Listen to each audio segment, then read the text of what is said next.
Alright, so ever since I started downscaling my Resident Evil collection into 6-inch format instead of 7-inch, I've kind of been meaning to do that with literally everything else I have. And while I do love the NECA Ultimate Kratos here, he is just a little bit too big to fit in with your typical Marvel Legends type scale. And even though I don't really mix the figures too much, I would still like to have everything in, like one consistent scale. So looking at Cap here, he's like a solid 6'3" in the scale I'm referring to.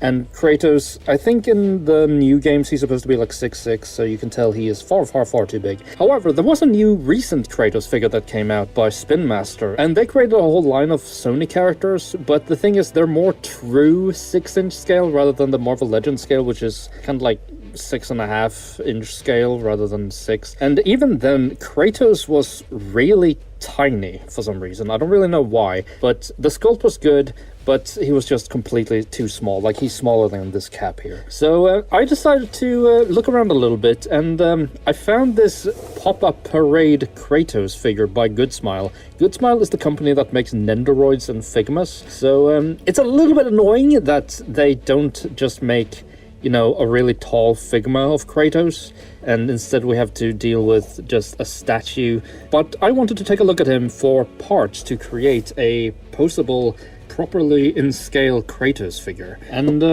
this was kind of a gamble, but I figured we would find out together if it's going to work or not. So yep, gonna open him up.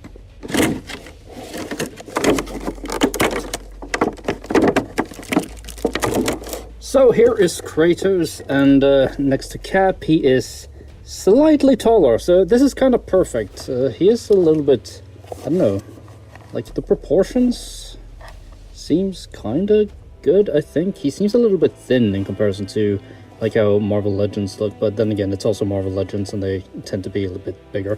But yeah, overall, let's take a closer look at Kratos here.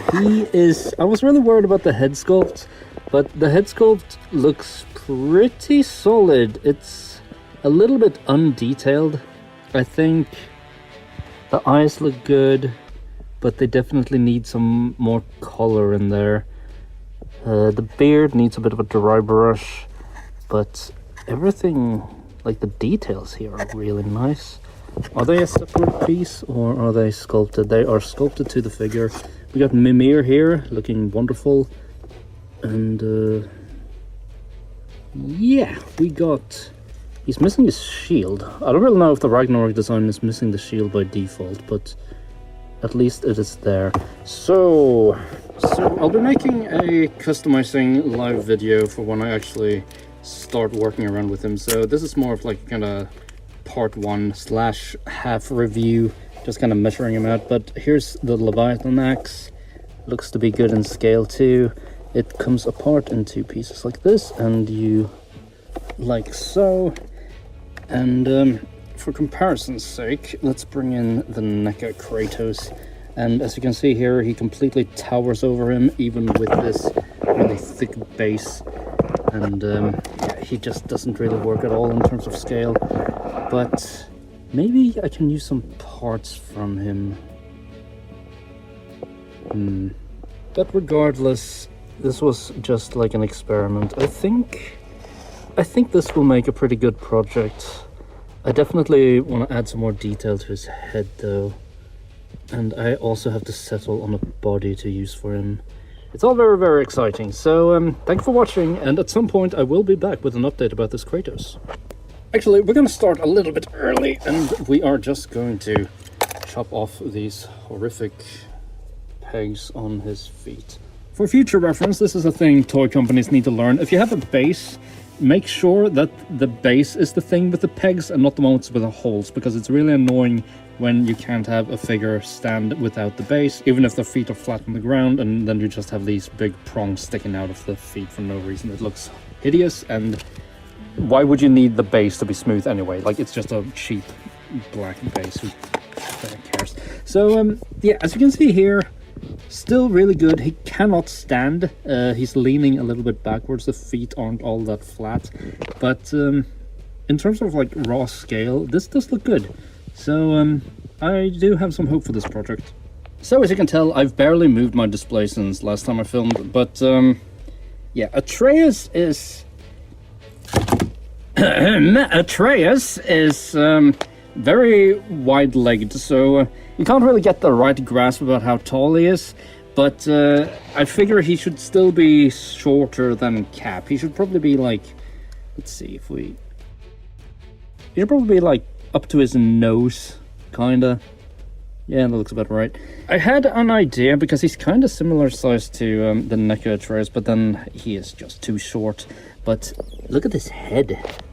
This head sculpt is really, really good. The paint on the eyes is fantastic. I love face printing. It's just... But for Atreus, there's even less things I can actually take from this figure in terms of trying to, like, connect it to a Marvel Legends body. Like, the tunic is all very hard plastic, and I don't really know. Maybe I can take this, like, middle piece, but Atreus is going to be harder than Kratos, I believe, because I also need to find a body that kind of works with his frame. I'm thinking maybe like Farm Boy Luke might work. Also, it's funny, these two figures can't stand up at all, but if they're kind of leaning on each other like this, they can. So it's kind of like in the game. How poetic. But yeah, one last look at Kratos here. His eyes are far too black. He's missing some white under his mouth. And I think the shading under the eyes is a little bit too heavy. I can also see that the red has missed some of the sculpt. But yeah, hopefully my project and my ideas are going to work out, and you'll see them in a future video. But this was just a little pop-up parade mini showcase / review. But these figures look very, very good. At least this means I paid like 60 bucks for a head sculpt, but you know, what can you do? I've paid more for a head sculpt in the past. So yeah, I'll see you guys in a bit. What can I say to you? I remember how it felt to take that throne. All that it meant. And all that it did not. A god of war. A god of pain. Of suffering. Of destruction. Let's make a promise. I'll listen for your voice in my head when you're not there, to guide me. And you do the same. All right?